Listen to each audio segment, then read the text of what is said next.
everyone, I'm Emma, a certified dog trainer. And I'm Kirsten, a certified dog behavior consultant. And this is Dog Chats. Join us as we chat about dog behavior, having fun with your dogs, and building relationships. We will offer practical advice and a bit of humor. Hi everyone, welcome to episode 22. My soccer jersey number. We're going to be talking today about equipment. We get lots of questions from our clients on what kind of equipment they should use for their dogs. So we thought we'd go into it in a little bit of detail. Or sometimes they don't ask us, we just have opinions. We have lots of opinions. You'll find that out all through this episode. Yeah. Even though we're trying to make it seem like we don't. We don't, but we do. Yeah. So we're going to start off with just the basic thing your dog wears, which is a collar. We normally have that on for their name tags. Phone number, just the information about the dog, because they can't go up to a stranger and say, "Hi, my name is Buddy, and I just took off from my house and I need some help." Yeah. And I've had clients ask, how important is it that they're wearing the rabies tag? How do you answer that? Well, here in this county, I can't answer for all over the country or any other places, but here I don't think it makes so much difference, because if the dog did end up getting away from you and ended up at a shelter, they're going to check for a microchip, and then they're just going to check the name and address if you have it on the tag, and then all that information will show up for them. Yeah, and for me that's like one more jingly thing. So I always say that your vet has it on file. And you can get something that covers up those tags that stops the movement. Yeah. Or you were saying... Yeah, my dog's collar, it's printed on there. They're from Etsy. They're very cute. But my phone number and the dog's name and my address is all sewn onto the actual collar. Perfect. So there's no jingling like Miss Kiva does first thing in the morning to get us up by shaking her collar and making lots of noise. So do you walk your dogs in the collar? The collars for me are really just one thing. They just have the information on there. Buddy's a small dog, so I don't walk him on a small collar because I don't want to do any neck damage. Yeah. But also for both of them, I don't feel like they're very safe. Yeah. Like I feel like if one of them backed up, it could possibly come off, not so much Kiva, but Buddy, yes. It could come off over his head, and then I wouldn't have any connection other than the wonderful training we do with our dogs to come when called. Yeah. So I wouldn't normally use that as a piece of equipment to walk my dogs with. Yeah, me neither. But it's amazing to me how many times I walk into a client home and they've never heard that before. They feel that walking on the flat collar is fine. It's just that pressure that it could put on the trachea that really concerns me. Yeah. They're not very ergonomically designed. Yes. So they could be wearing a martingale, which is similar to a collar, but it does have either a little bit of chain on the fabric on one side, or a piece of material, sort of a loop. Yeah, a little extra loop. A little extra loop. And what it does, if it's fitted correctly, is just snugs up a little. You have to be very careful that you are fitting that correctly, because you don't want it to put a lot of pressure on the neck. It just snugs up, so it keeps it safe if the dog is to back out. Yeah. The one point about that is I wouldn't have the dog just wearing that, because I did years ago have a dog, the other dog in the house's tooth got stuck in that loop. Oh. And it was kind of a mess. Yes, and it can get caught on stuff too. So only for walking. And most of this equipment, it's better not to have it worn when they're at home just hanging out, except the tag one. Yeah. Because harnesses, they can chew through really fast, and you'll be replacing those over and over again. Yeah. So. But circling back to the martingale, so that would be if the dog was already an older dog that had really nice leash skills that's not pulling. Or you have a nice young dog that walks very nicely on the leash. Yes, absolutely. Because again, we don't want that neck pressure. Exactly. But ergonomically overall, I find the harnesses very appealing. There's so many different kinds, but at least it's spreading some of that pressure out. It's not all happening right at the trachea. And a lot of people have harnesses for their dogs now. And the one thing that I recommend for puppy parents, for their puppies, is to get a harness that they don't have to lift the legs in. That could be a harness that goes over the head, or has, like one of your dogs likes all the clips, so you don't have to put it over their head, and you can still attach it without lifting legs. Yeah, and so when you're first introducing that, are you like holding the puppy down with one hand and yanking the harness over their head, or No, of course not. Of course not. Yeah. Always with equipment, it's good to get them used to it. You know, you can play some games of them putting their head through for a treat. Yeah. Or some people like the ones where they step into. So we do a little work to see if they're more comfortable. So we put it down on the floor, Yeah. have them walk over it, try and put a foot in there. Right, because the So- more agency we can give them, I think Exactly. the easier it's going to be for them to accept that. Because I think a lot of times we forget that even the most ergonomic harness can be scary. Yes. It can feel aversive. Especially if the dog's never had that piece of equipment on. And it's so important to think about that too, that any piece of equipment can be aversive to the dog, and just really keeping in mind if they are comfortable. Like I know when those front leash harnesses, and we'll talk a little bit about them, when they came out at first, some of the dogs really did not like them. They'd back away when it was time for Yeah. walks, but Yep. then once it was on, they would be fine. So Yeah. there was something, either the sound of the clips or the feeling underneath their Yeah. arms or whatever that was. So we have to keep that in mind too, because if it is aversive, then it's not a comfortable thing for the dog Yeah. when they're out in their walk. Right, and then that changes their emotional state and actually could have a whole different feeling about the walk. Yeah. So let's talk a little bit about all those wonderful harnesses that are out there. And every time I look, there's a new different one. Like people will ask me, hey, what about this one? And I'm like, I have no clue what that is because I've never seen it, because they just keep bringing out more and more. Oh, and I said this recently to a client. I don't like change.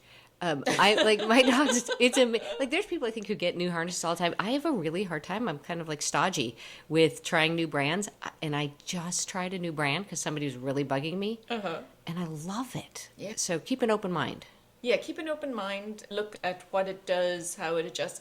Because all these harnesses are management tools while you and your dog are learning to walk beautifully together. I love that, a management tool. So it's not taking the place of training. Let's talk about the harness that has the front clip in it. That became really popular, I don't know, maybe 10 years ago.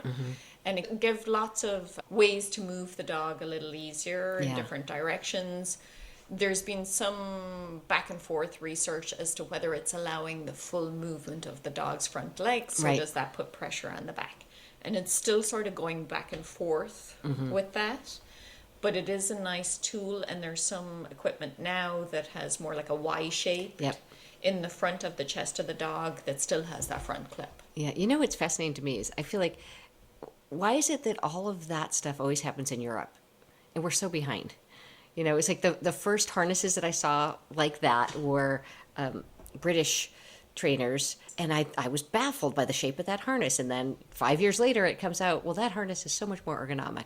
Yeah, for the dog's movement. Yeah. We think about, yes, we're putting it on for management for us, but we have to look at how the dog's gait is, how they're moving, if it's comfortable. Yeah, how they feel in that. Yeah, and especially if the dog is growing, if it's a young dog, we want to make sure that they are growing properly Yeah. without stopping or suppressing any movement of their body. Yep, Some of those harnesses now have a front clip and a back clip. right. So you could be attached to both at the same time or just separately. Yeah, and the harnesses now I feel like are so much more adjustable, which I really love because dogs are so many different shapes and sizes. You know, you can't just buy a medium and think, oh, this will fit. And they tell you how to do all the measurements now Yeah. online and everything. Yeah, there's even some custom. But tell me, one of your dogs, you were telling me about one of your dogs that you like the ones that have all the clips Yeah. because you can open it up and put it on. Yeah, Dakota hates something going over her head, and we had no luck with the step-in, and then she was able to back out of the step-in when I bought anyway. So a client told me about just one with, it's got 3 different buckles. So the amazing thing is I can take it all apart and then just be she's sitting next to me and I'm petting her, and it's not going to go over her head. It goes like in front of her chest, and then I put it around her back.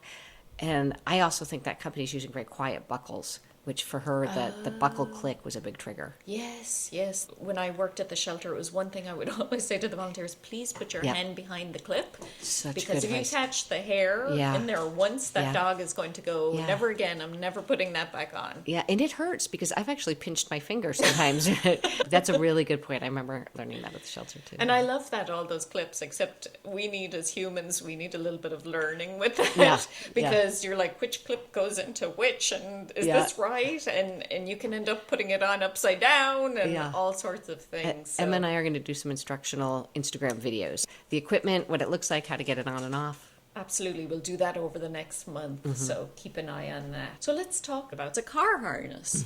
Keep your dog safe while they're in the car. They usually have a connection, a leash that either goes right into your Seatbelt hook. seatbelt hook. Thank Yeah. you. I was like, what am I trying to say?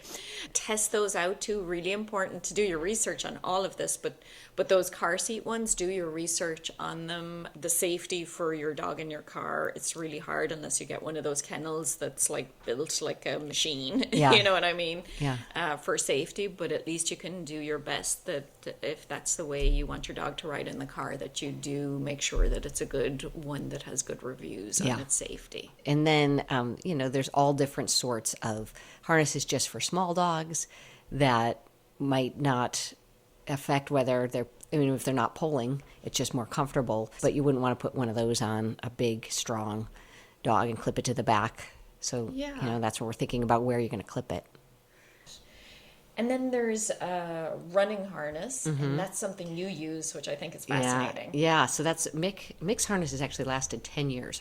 If I was going to shout out a company name, I'd shout out that one, but I've already written them a couple letters. But it's long, and if you think of like a sled dog, the harness covers almost his whole body. So the webbing is distributed throughout. It's not just clipped to his shoulder, right? It actually clips behind him, back by his tail.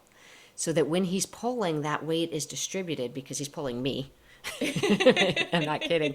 And, if I was to run him on just a front clip harness or a flat collar, that would be a lot of weight in one spot that he was pulling. So this does Yeah. a really nice job of regulating that. And then full movement. He has full shoulder movement, the shape of the harness. That's great. But man, when he's on that, he runs. There's no walking in that harness. And he's really learned that, this is my running harness. And he gets so excited. When I pick that one off the hook, he's jumping and running. That's kind of interesting too, Yeah. is that you can use your equipment Yeah. to say, now we're working. Yeah. Oh, totally. Now we're Yep. doing stuff. Yep. I mean, for Mick, if he gets that running harness, he's in a completely different emotional state.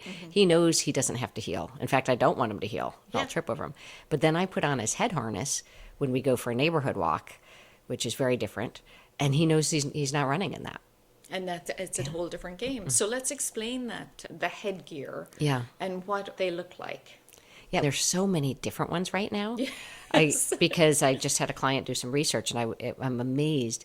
But in general, they look like a horse halter or horse harness, and the idea is that it clips under the dog's chin and then also to the collar.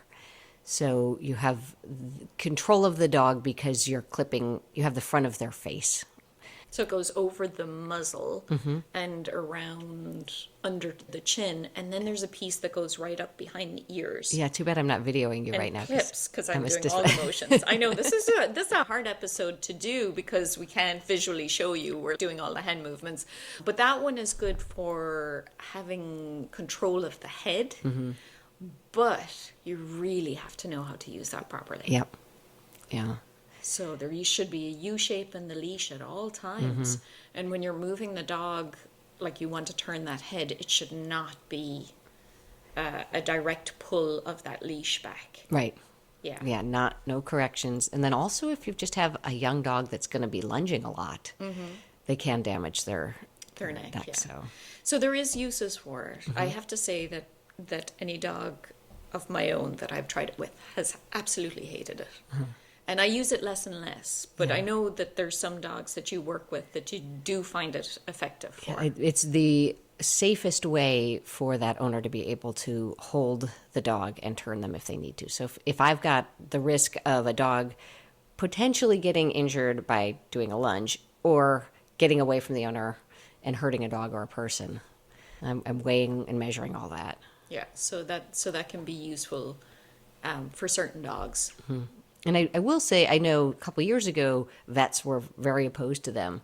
But the new design on a lot of the current ones, I was speaking with a vet in Mill Valley, and she said they've really fixed it so that now it's hooking to a front harness. Yes. So you're not getting that same You're kind not of... doing- So all of that equipment is equipment that Emma and I use and are familiar with and find to be safe and effective working with dogs. And there's some other equipment that I think it'd be really great to educate people about because it's out there. Yes. And you can watch something on YouTube that tells you that piece of equipment is fantastic. But it's really hard if you're not coming at from a professional perspective to understand the effect of that equipment. So let's delve in, because this is stuff that we don't use, like you were saying, and we do get asked about it. Yeah. And sometimes, especially in the area you specialize in, you go into homes and they already have that equipment on them. Right. And that's a hard conversation. I don't see that too much because I start with the puppies and I'm already kind of sending them off in one direction. So I'm glad we don't see some of this equipment on puppies when I walk in there. Yeah. But let's start the first one, which is a choke chain, which is basically a chain Yeah.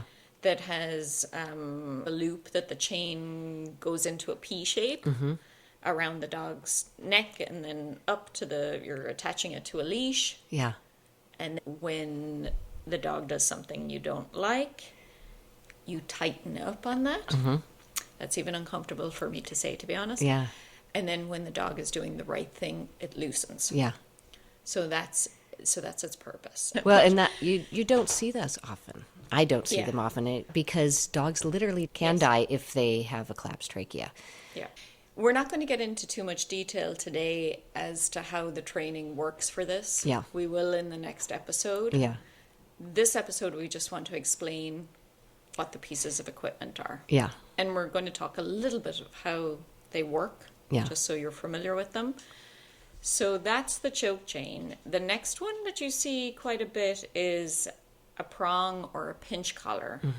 So this is a collar that has the metal most of the time, although it can be made with plastic, and it has points. Like, Yeah. it's hard to explain. It looks like it's like poking. How do you describe Different parts of once it's around the dog, there's like claws almost. prongs? Yeah. Prongs that are pressure points around the dog's neck. Yep. It's a little different than a choke chain because it just doesn't keep tightening up. Right.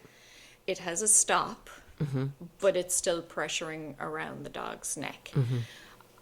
I've heard lots of people say, oh, put it around yourself, and then, oh, it doesn't hurt as much as you think. But you're putting it around your leg or something. If you put that around your neck, Yeah, I've done that. that's like, again, we're talking about pressure goes on when the dog is doing something you don't want them to do, and pressure is off when the dog is doing the right thing. Yeah. And something that you said at the beginning was a lot of these training tools are really difficult to use correctly. Yes, not that we would want Not to. that we would want to, but there's accidental learning that happens in that kind of thing because it's not always the person putting the pressure on. Sometimes the dog is excited and happy and lunges and then gets that pinch.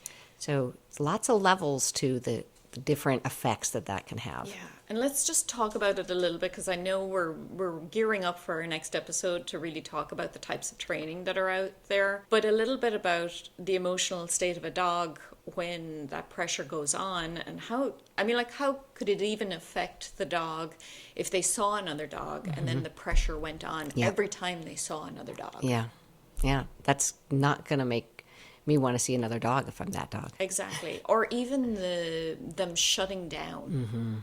And I will say, just to put it out there, all the equipment we mentioned before this can also have that effect. So we just have to be really careful that when we're putting on equipment that we're looking at the dog's emotional state. Are they comfortable putting it on? Do we need to do some work with stuff that we know is not going to be harmful? They're just a little unsure of putting it on.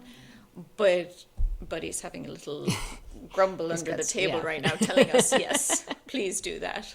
I don't want to wear something that's uncomfortable. But anything can be adversive to a dog. Yeah. So we have to be really aware of it. Yeah. There's things that we use that we have to make sure too are also good for the dog. Absolutely. Yeah. All right. We're going to get into that more next episode. But so, yeah, and then if we're going up a notch, no pun intended, then we start talking about the vibrating collars or the shock collars, the electric collar. And essentially that is a box that even when that collar, because I've put that on my neck too, even when that collar isn't activated, it has 2 to 4 metal prongs, depending on the the brand of the collar, that's putting pressure on the neck because there has to be intense contact with the skin for it to work. So even just wearing that, imagine, taking 2 fingers and poking them at the bottom of your neck. That's causing a negative sensation. And then there's different levels of a shock collar. How much of that zap they're getting. Yeah. So usually a tell for this, that a dog is wearing that, is you'll see somebody looking like they're holding a remote control in their hand. Yeah, or around their neck. As they're walking along. Then you can tell we're kind of like going, oh, man, to talk about this, but we really want to educate you because we do get people asking about this. So the next one is a vibration collar. Yeah. They're just getting that buzzing kind of feeling on their neck.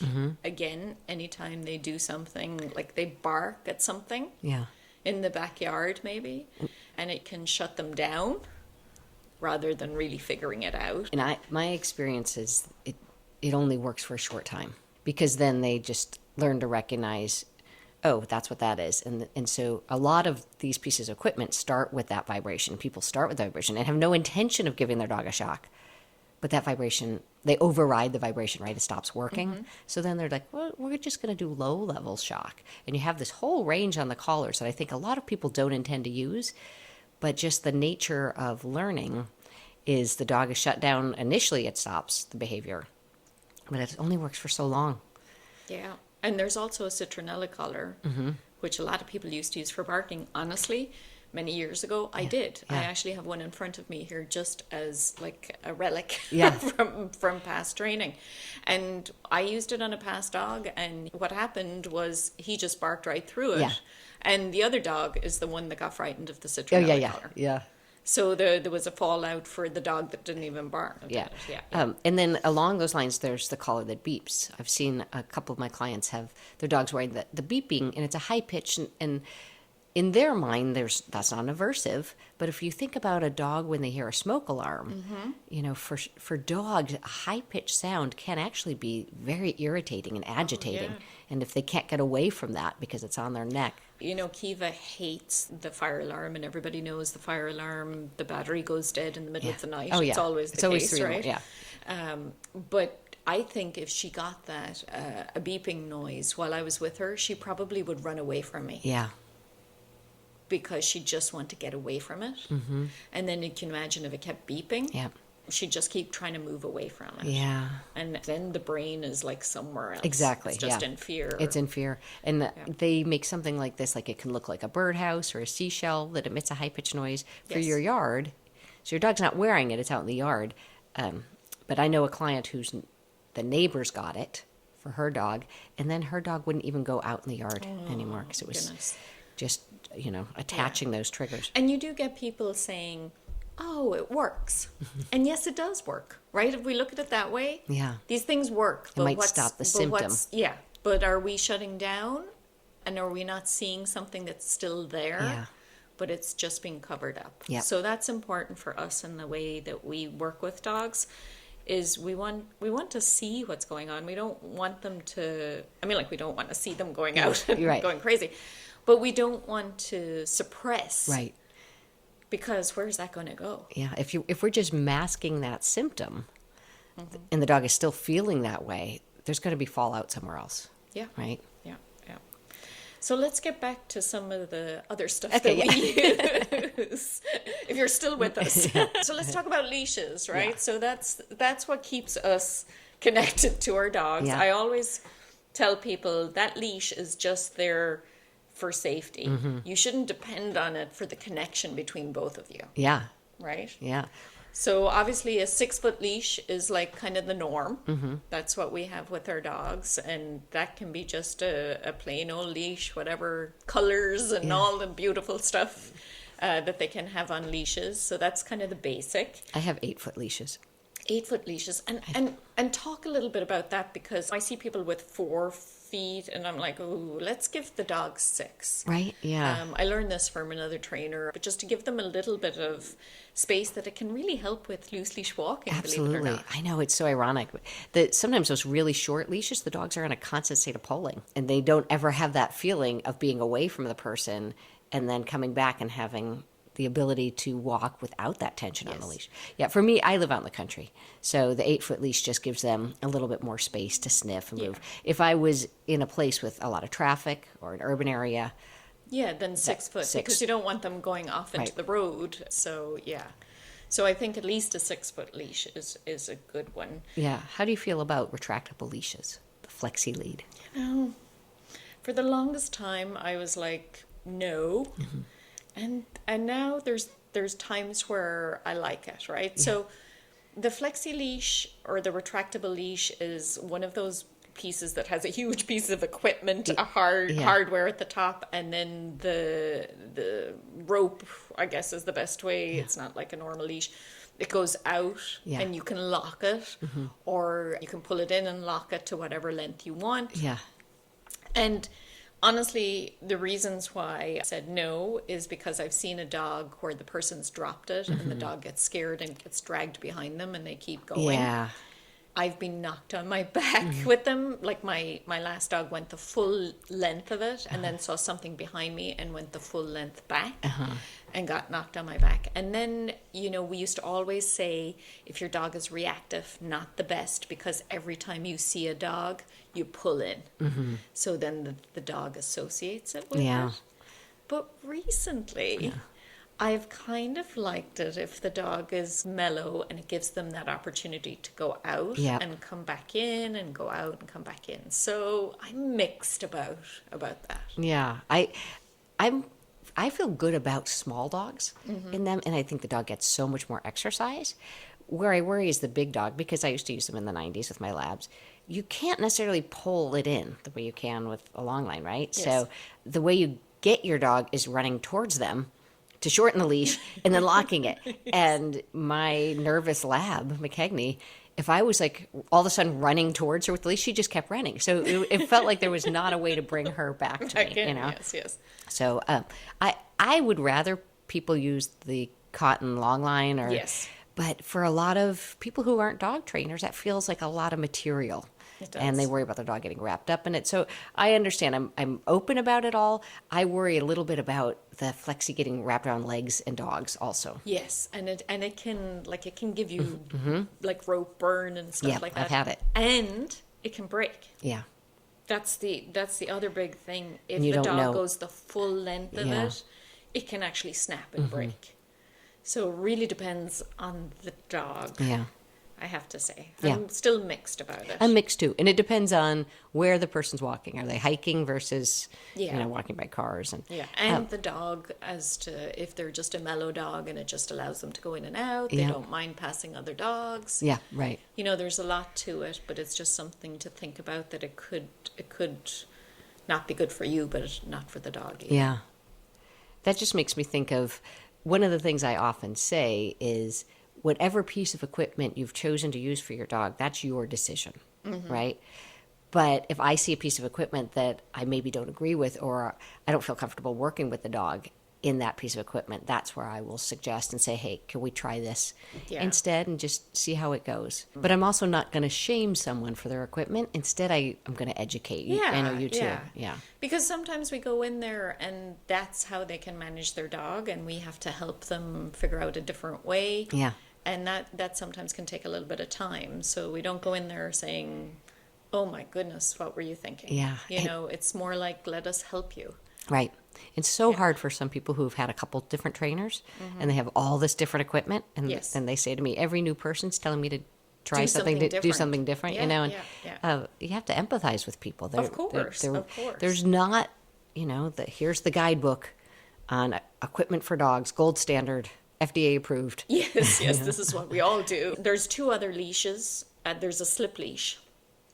Oh, I don't even think of that. Yeah, so a slip leash is, sometimes you see them a lot in shelters. They're just leashes. Or the that vet. have a loop, or the vet. That's how they take your dog and just transport them a very short distance.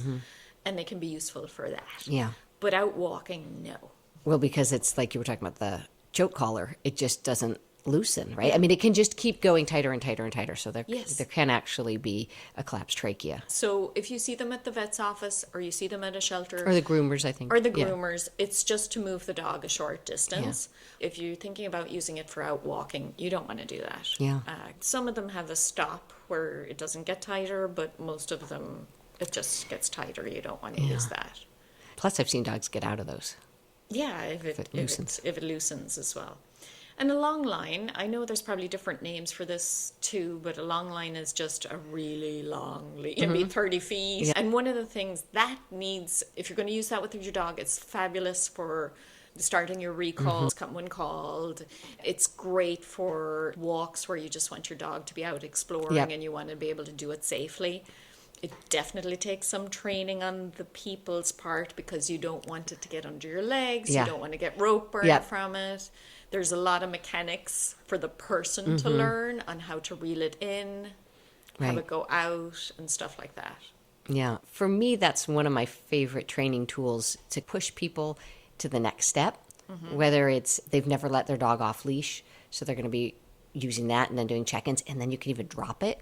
And mine has a bunch of knots in it, and so I can step on it if I need to. If I catch up with my dog at the beach and I see somebody who might be a trigger, I can quickly get my dog to me. As opposed to that's where the flexi lead. Where you're just pulling I it just- in. yeah. Yeah. And that's one of the things safety-wise for the people. I always say when you stand on a long line, put the pressure of your body on your other foot. Because when you stand on the line, if you put your body pressure on that side, it will take you. I never thought of that. Yeah, smart. That's safe. I Right? guess, I guess So I just that's- weigh enough. I've been lucky.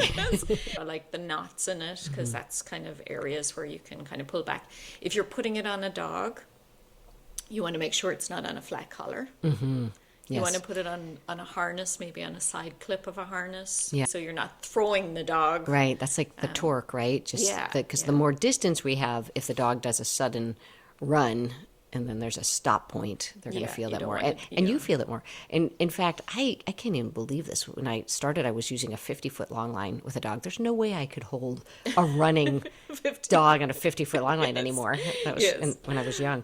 Now, I feel the most comfortable with a 15-foot. If I'm Yeah. really training a big running dog. Yes, and then you don't have to gather it all in your hands and stuff. And then one other thing, if there's other people around, you're better off not having it because it can loop around them. Yep, and around other dogs. Yeah, so if the dog is running and he's Yeah. meeting another dog and he's running around circles around the people, this is for open space. Yeah, I always think of the beach or a fire road. Yeah. Yeah, someplace where you can just practice it without other people around that won't get tied up Yeah.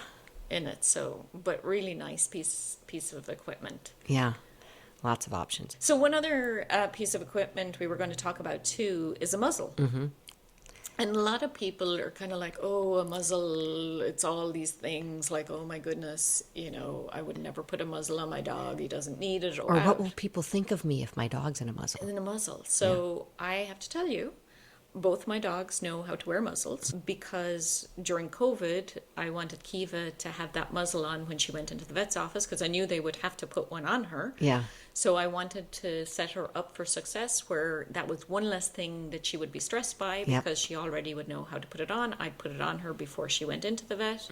And with the little guy, Buddy, oh yes, he would he would do a little snap, Yeah. because he's had the leg injury, so Yeah. he's a little bit more tender about being touched. Yeah. And so I think it's really important to teach your dog to put on a muzzle for all different things. Yes. I think all dogs should learn muzzle acclimation. Yeah. Yeah. Yeah. It also opens up the lives of so many dogs. If you have a dog, one of my foster dogs, who just played too rough, played with her teeth, and I was able to acclimate her to the muzzle, and then she got to play off leash with dogs. Yeah. Where otherwise I would have not had that dog off leash with other dogs because she played with her teeth. So there's all these reasons. Some people put muzzles on for all different reasons, but there's something called the Muzzle Up Project. And I think that's really a great thing to check out. Yeah, lots of Shows you how resources. to put on a muzzle properly. It's so useful for so many things that why not? Yeah, and there's so many different kinds out now. Yeah. Biothane and, Yeah. And you can make it fun. You Yeah. can actually make it a game. Oh, yeah. For your dog to put on and off their muzzle. My favorite thing about walking a dog in a muzzle is that people give me space. There you go. I had a client. Because it is that funny? thing we were talking about. Yeah. With a super overly social dog, but she was older and she couldn't, her dog wouldn't let her pass any dogs. It wanted to play with every dog. We put a muzzle on that dog. I mean, we practiced, took the 2 weeks and it was fantastic because she could then walk her dog like around the Civic Center and people would look at her and just move away. And then one final thing that just made me think of is I have a couple clients where I've recommended they get the vest that says I need space, or the vest that says please don't pet me, or there's a leash sleeve that says that. And that can be so wonderful because, you know, some dogs really need that space. They do. They do. All right. I think we've gone through all the equipment that we can think of. I'm sure there's a bunch out there that we haven't mentioned today. We'd love if you're on Instagram if you have any questions about equipment, bring that to us. We're on the Dog Chats podcast, which we'll mention in the show notes if you don't know where that is already. We'll put some information as the month goes on, just on different types of equipment. I hope you found this useful. I know we don't have any visuals while we're talking, so I hope you understand some of it. But we have had some questions over the last couple of months about how the equipment works and stuff like that. So hopefully this is good information. And next month we'll talk about the training behind all these pieces of equipment. The philosophy behind why we don't use aversive tools. So have a good month, and we'll talk to you next month. Excellent. Take care, everyone. Thanks for tuning in today, and hope you'll join us for our next episode. You can reach Emma at ecdogtraining.com or on Instagram at ecdog_training, and Kirsten at kwhappydogs.com or on Facebook at kwhappydogs. Don't forget to hit subscribe. See you next time.